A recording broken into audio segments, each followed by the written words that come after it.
नमस्कार दोस्तों, बहुत बहुत स्वागत है हमारे चैनल में। आपको सुनाते हैं महादेव की कथा, शिवरात्रि की महागाथा। एक समय की बात है, चित्रभानु नामक एक शिकारी था। जानवरों की हत्या करके वह अपने परिवार की आजीविका चलाता था। वह एक साहूकार का कर्ज था, लेकिन उसका ऋण समय पर न चुका सका। क्रोधित साहूकार ने शिकारी को शिव मठ में बंदी बना दिया। संयोग से उस दिन शिवरात्रि थी।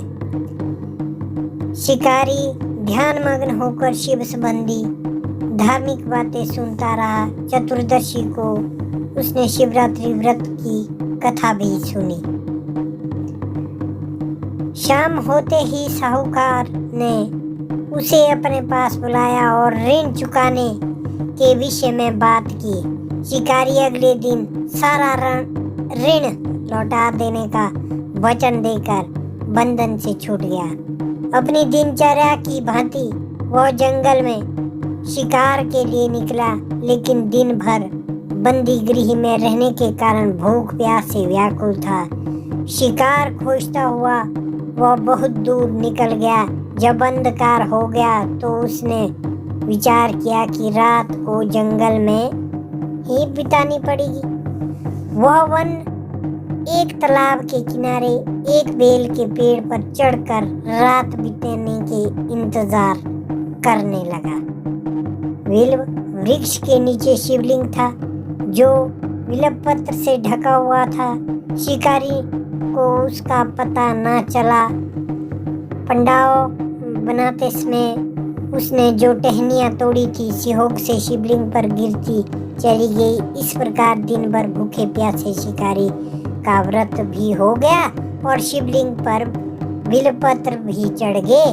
एक पहर रात्रि बीत जाने पर एक गर्भिणी हिरणी तालाब पर पानी पीने पहुंची।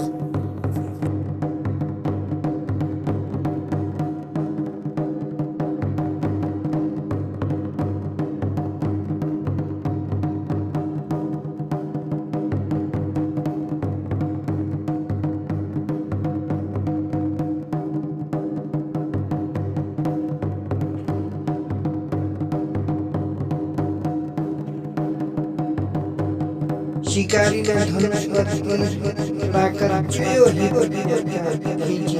हिरनी बोली, रुको, मैं गर्म शीघ्र ही प्रसव करूंगा। तुम एक साथ दो जीवों की हत्या करोगे, जो ठीक नहीं है। मैं बच्चों को जन्म देकर शीघ्र ही तुम्हारे समक्ष प्रस्तुत हो जाऊंगी, तब मार लेना। शिकारी ने अपनी चाल ढीली कर दी और जंगली झाड़ियों में लुप्त हो गई। त्यांचा चढ़ाने तथा ढीली करने के वक्त कुछ बिल्वपत्र अनायास शिवलिंग पर गिरे। इस प्रकार उसने अनजाने में ही प्रथम पहर काम पूजन ही संपन्न हो गया।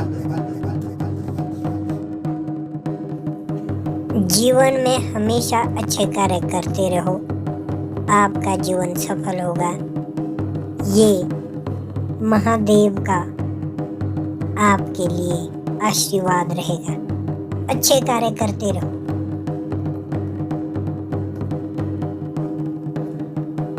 कुछ ही देर बाद एक और हिरणी उधर से निकली। शिकारी की प्रसन्नता का ठिकाना ना रहा। समीप आने पर उसने धनुष पर बाण चढ़ाया। तब उसे देख हिरणी ने विनम्रता पूर्वक निवेदन किया, हे शिकारी, मैं थोड़ी देर पहले ऋतु से निवृत्त हुई हूँ। कामतुर विरहिणी हूँ। अपने प्रिय की खोज में भटक रही हूँ। मैं अपने पति से मिलकर शीघ्र ही तुम्हारे पास आऊंगी।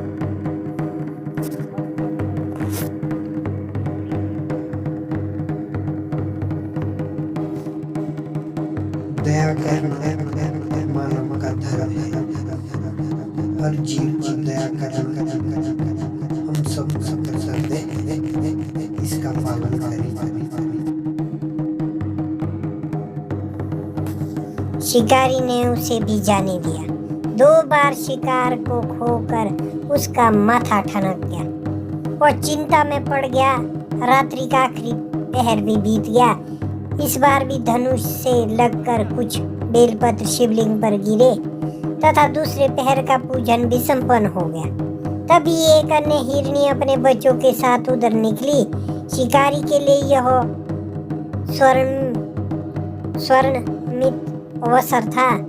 उसने धनुष पर तीर चढ़ाने में देर नहीं लगाई। वह तीर छोड़ने ही वाला था कि हिरनी बोली, हे शिकारी, मैं इन बच्चों को उनके पिता के पास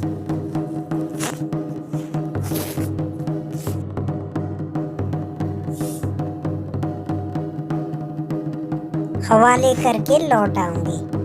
इसमें मुझे मत मारो। शिकारी हंसा और बोला, सामने आए शिकार को छोड़ दो। मैं ऐसा मूर्ख नहीं। इससे पहले मैं 2 बार अपना शिकार खो चुका हूँ। मेरे बच्चे भूख प्यास से व्यग्र हो रहे हैं। उत्तर में हिरनी ने फिर कहा, जैसे तुम्हें अपने बच्चों की ममता सता रही है, ठीक वैसे ही मुझे भी। हे शिकारी, मेरा विश्वास करो, मैं इन्हें इनके पिता के पास छोड़कर तुरंत लौटने की प्रतिज्ञा करती हूँ। हिरनी का दिन स्वर सुनकर शिकारी को उस पर दया आ गई। उसने उस मृगी को भी जाने दिया। शिकारी के अभाव में तथा भूख प्यास से व्याकुल शिकारी अनजाने में ही बेल वृक्ष पर बैठा बेलपत्र तोड़ तोड़ कर नीचे फेंकता जा रहा था। पौध फटने को हुई तो एक हरिष्ट पुष्ट मृग उस रास्ते पर आया। शिकारी सोच लिया कि उसका शिकार वह अवश्य करेगा। शिकारी की तनी हुई प्रत्यंचा देखकर मृग विनती स्वर में बोला, हे शिकारी, यदि तुमने मुझसे पूर्व आने वाली 3 मृगियों तथा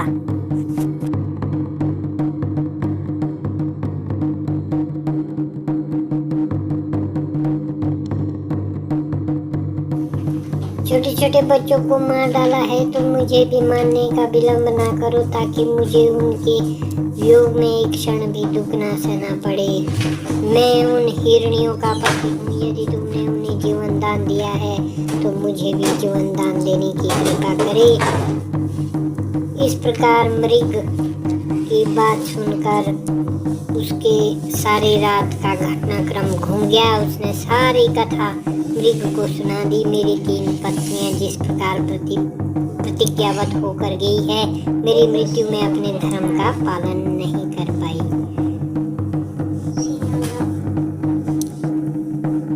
विश्वासघात छोड़ने से ही मुझे भी जाने दो।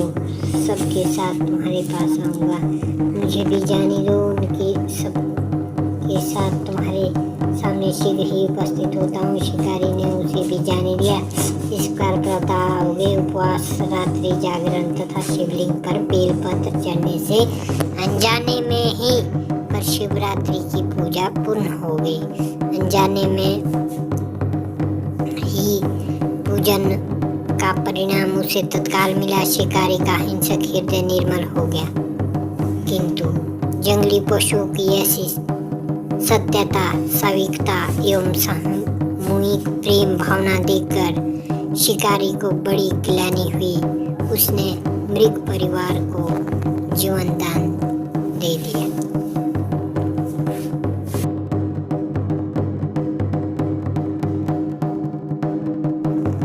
अनजाने में शिवरात्रि का व्रत का पालन करने पर भी शिकारी को मोक्ष की प्राप्ति हुई। जब मृत्यु काल में यमदूत उसके जीव को ले जाने आए तो शिव गणों ने उन्हें वापस भेज दिया। शिकारी को शिवलोक ले गए। शिव जी की कृपा से ही अपने उस जन्म में राजा चित्रभानु अपने पिछले जन्म को याद रख पाए तथा महाशिवरात्रि के महत्व को जानकर उसने अगले जन्म में ही पालन कर पाए।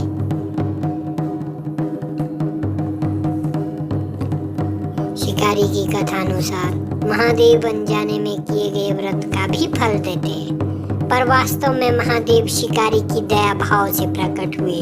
अपने परिवार के कष्ट का ध्यान देते हुए शिकारी ने मृग परिवार को जाने दिया। यह करुणा ही है।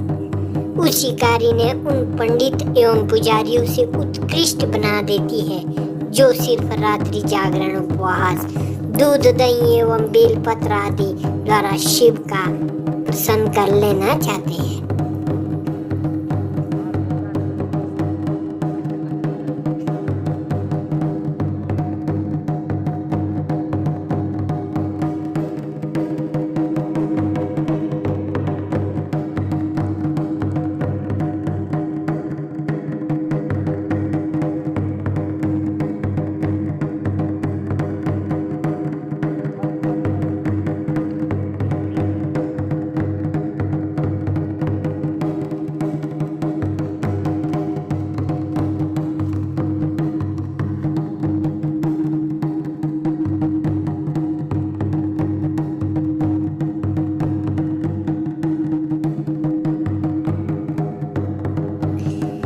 इस कथा से में सबसे महत्वपूर्ण बात यह है कि इस कथा में अनजाने में हुए पूजन पर विशेष बल दिया जाता है। इसका अर्थ यह नहीं कि शिव किसी भी प्रकार से किए गए पूजन को स्वीकार कर लेते अथवा भोलेनाथ जाने या अनजाने में हुए पूजन में भेद नहीं कर सकते। ये सत्य बात है। भोलेनाथ कभी भी किसी के लिए भेदभाव नहीं करते, हमें करना भी नहीं चाहिए। याद रखिए हमेशा। वास्तव में वह शिकारी शिव पूजन नहीं कर रहा था। उसका अर्थ यह भी हुआ कि वह किसी तरह का किसी को फल की कामना भी नहीं कर रहा था। उसने मृग परिवार को स्नेह एवं जीवन दान दिया, जो कि शिव पूजन के समान है। शिव का अर्थ ही कल्याण होता है। उन निरीह प्राणियों का कल्याण करने के कारण ही वह शिव तत्व को जान पाया तथा उसका शिव से साक्षात्कार हुआ। परोपकार करने के लिए महाशिवरात्रि का दिवस होना भी आवश्यक नहीं है। पुराणों में 4 प्रकार की शिवरात्रि पूजन का वर्णन है। मासिक शिवरात्रि, प्रथम आदि शिवरात्रि तथा महाशिवरात्रि। पुराण वर्णित अंतिम शिवरात्रि है नित्य शिवरात्रि। वस्तुतः प्रत्येक रात्रि ही शिवरात्रि है अगर हम परम कल्याणकारी आशुतोष भगवान स्वयं में लीन कर दें तथा कल्याण मार्ग का अनुसरण करें। जय महादेव। शिवरात्रि